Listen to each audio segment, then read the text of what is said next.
Ok, for today, la vidéo, ce sera la peur du regard des autres, aka la peur de notre propre regard. J'espère que vous êtes prêts, parce que là, on va déprogrammer pour reprogrammer, ou alors on va aller assez en profondeur pour que vous compreniez qu'il n'y a pas lieu d'être. Quand vous avez peur de faire quelque chose, une action en particulier, très souvent, on s'arrête à l'action. Enfin, on s'arrête à la peur de faire cette action. On va pas se demander réellement pourquoi. Sauf que quand on commence à pousser le bouchon un petit peu plus loin, et qu'on se pose la question, ok, pourquoi est-ce que j'ai peur de faire ça? On se rend compte qu'en fait, on n'a pas de réponse à donner.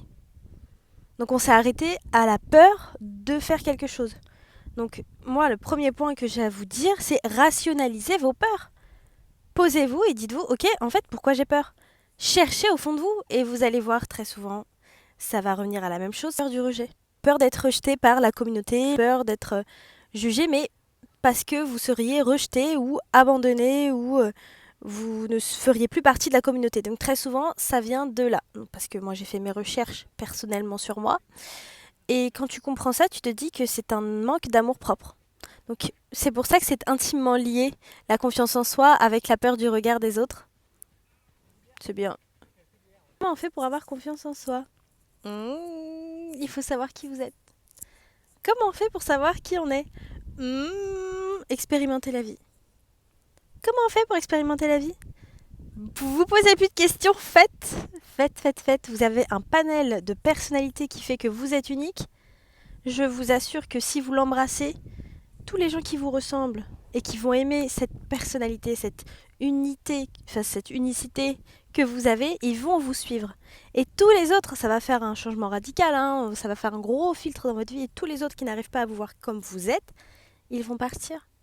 Maintenant, on va parler de mon expérience, comment j'ai fait pour me détacher du regard des autres. Il y a maintenant 1 an, c'était en septembre, j'avais commencé à faire des vidéos, donc c'était avec mon ex à la salle, où il me filmait en train de m'entraîner. Moi, je voulais faire ma perte de poids. Je me suis dit, allez, let's go, je vais filmer ma transformation sur les réseaux, ça va être trop cool.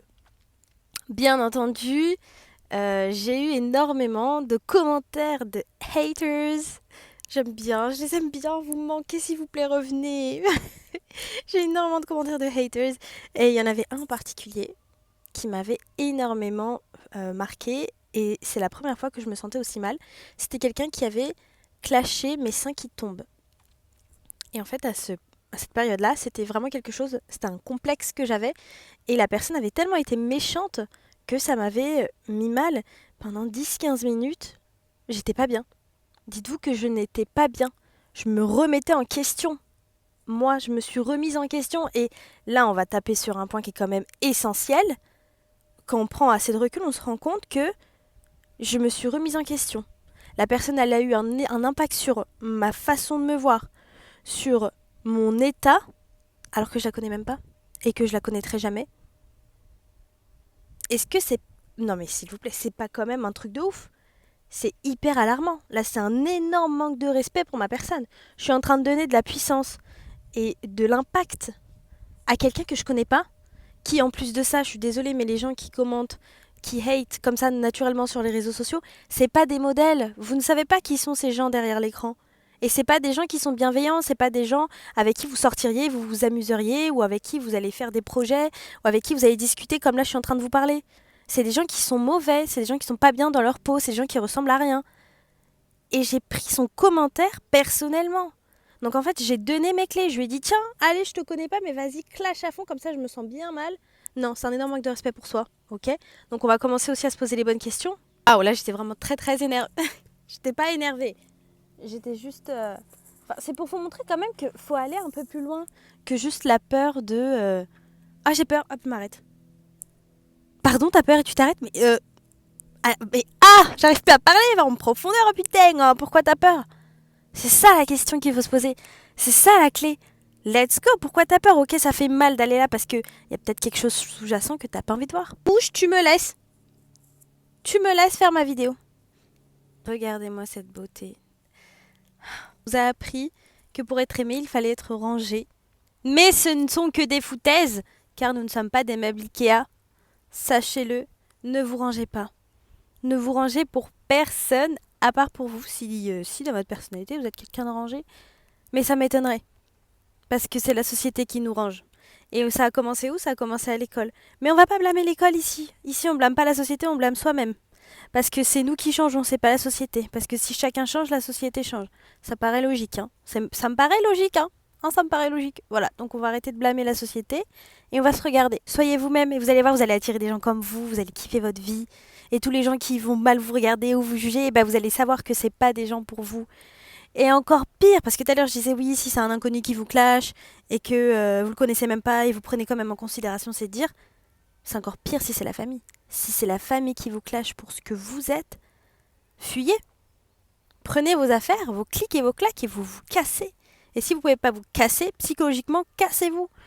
Toi, j'ai grandi avec toi, je suis en train de te montrer qui je suis. Ça te plaît pas? Casse-toi. En fait, vraiment, on est arrivé à un stade où faut pas chercher midi à 14 heures. Ok, on va remettre, comment on dit, l'horloge au centre du... Je sais plus. Eh, je m'en fous, c'est pas pour moi tout ça. Tout ça, c'est juste pour vous dire que il y a un moment, il faut voir l'ordre des priorités. C'est vous ou c'est votre famille. Et si en plus de ça, votre famille, elle est pas capable de vous accepter pour ce que vous êtes, c'est qu'il y a un souci dans la famille en fait. C'est pas vous le souci. Voilà. Mais même si c'est vous le premier qui vous en rendez compte, ok, ça pique, mais au moins après, mais pousse-toi. Oh, mais au moins après, vous êtes libérés. Je vous fais des gros bisous. J'ai hâte d'avoir un autre sujet qui me tient autant à cœur. Si vous avez d'autres questions, n'hésitez pas, posez-les. Et je suis beaucoup plus active sur YouTube. Nous sommes sur YouTube, sur Instagram. Donc prenez mon Insta, je suis tellement plus active. Donc si vous me posez des questions, ce sera plutôt là-bas. Voilà. Allez, bonne journée. J'ai oublié un truc hyper important. Attendez, je vous ai dit, c'est la peur du rejet, de ne pas faire des choses. Dans le fond, à la fin, de la peur du regard des autres. Mais à partir du moment où vous acceptez le rejet, vous vous rendez bien compte que vous êtes libre. Vous êtes totalement libre. Tu veux me rejeter? Vas-y, fais. Fais en fait. Gars, rejette-moi. Meuf, mais rejette-moi s'il te plaît.